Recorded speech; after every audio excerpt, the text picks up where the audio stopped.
WhatsApp ಚಾಟ್ಗಳನ್ನು ಸಾಕ್ಷ್ಯ ಅಂತ ಪರಿಗಣಿಸಲು ಸಾಧ್ಯ ಇಲ್ಲ. ಹೈಕೋರ್ಟ್ ಮಹತ್ವದ ತೀರ್ಪು.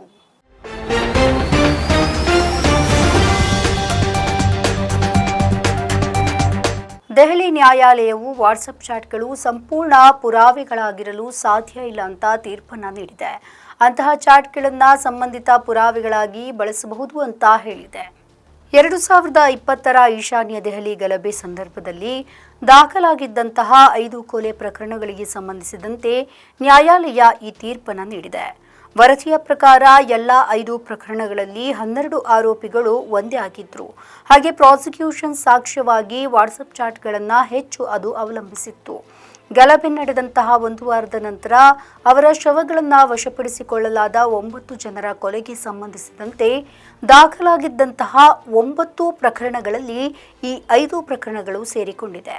ಇಲ್ಲಿಯವರೆಗೆ ಉಳಿದ 4 ಪ್ರಕರಣಗಳಲ್ಲಿ ಒಂದನ್ನು ಖಲಾಸಗೊಳಿಸಲಾಗಿದ್ದು ಇತರ 3ರಲ್ಲಿ ವಿಚಾರಣೆ ನಡೀತಾ ಇದೆ.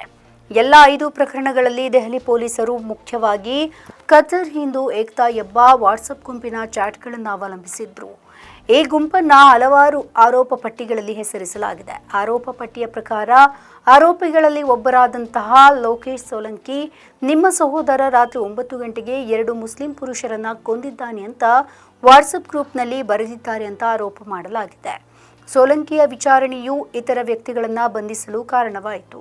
ಅವರ ಮೇಲೆ ಅಂತಿಮವಾಗಿ 9 ಕೊಲೆಗಳ ಆರೋಪವನ್ನು ಹೊರಿಸಲಾಗಿದೆ. ಆರೋಪಿಗಳನ್ನು ಖಲಾಸೆಗೊಳಿಸಿದ ಕಾರ್ಕಟೋಮಾ ನ್ಯಾಯಾಲಯದ ಹೆಚ್ಚುವರಿ ಸೆಷನ್ಸ್ ನ್ಯಾಯಾಧೀಶರಾದಂತಹ ಪುಲಸ್ತ್ಯ ಪ್ರಭಾಚನ್ ಅವರು ಗುಂಪಿನ ಇತರ ಸದಸ್ಯರ ದೃಷ್ಟಿಯಲ್ಲಿ ಹೀರೋ ಆಗುವ ಉದ್ದೇಶದಿಂದ ಮಾತ್ರ ಅಂತಹ ಪೋಸ್ಟ್ಗಳನ್ನು ಮಾಡಬಹುದು.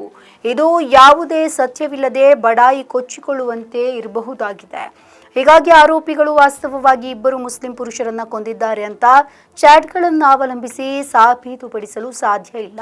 ಈ ಚಾಟ್ಗಳನ್ನು ಗರಿಷ್ಠ ಪುರಾವೆಗೆ ಬಳಸಬಹುದು ಅಂತ ನ್ಯಾಯಾಲಯ ಹೇಳಿದೆ. ನಮ್ಮ ಈ ವಿಡಿಯೋ ನಿಮಗೆ ಇಷ್ಟ ಆದಲ್ಲಿ ಲೈಕ್ ಮಾಡಿ, ಶೇರ್ ಮಾಡಿ, ಕಮೆಂಟ್ ಮಾಡಿ ಮತ್ತೆ ಸಬ್ಸ್ಕ್ರೈಬ್ ಮಾಡಿ.